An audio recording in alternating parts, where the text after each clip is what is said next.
എല്ലാ കാര്യം ചെയ്യാൻ പുറപ്പെടുമ്പോഴും ഡൗട്ട് ഉണ്ടാകുന്ന ആളാണ് നിങ്ങളെങ്കിൽ അതാണ് ഇമ്പോസ്റ്റർ സിൻഡ്രോമിന്റെ ഏറ്റവും വലിയ ലക്ഷണം.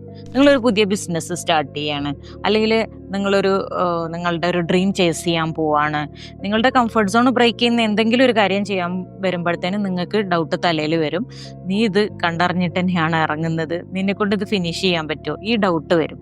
അപ്പൊ ഈ ഡൗട്ട് വരുന്നത് ശരിക്കും പറഞ്ഞിട്ടുണ്ടെങ്കിൽ നിങ്ങൾക്ക് ഫുൾ സ്റ്റോപ്പ് ഇടാനുള്ളതല്ല. അത് നിങ്ങൾ എത്രത്തോളം ആ കാര്യം ചെയ്യാൻ കമ്മിറ്റഡ് ആണ് എന്നതിൻ്റെ ഒരു ടെസ്റ്റാണ് ശരിക്കും ആ ഡൗട്ട് എന്ന് പറഞ്ഞിട്ടുണ്ടെങ്കിൽ. ഇപ്പോൾ വേൾഡിൽ അച്ചീവ് ചെയ്ത പല കാര്യങ്ങളും ഈ ഡൗട്ട് കടന്നു വന്നതാണ്.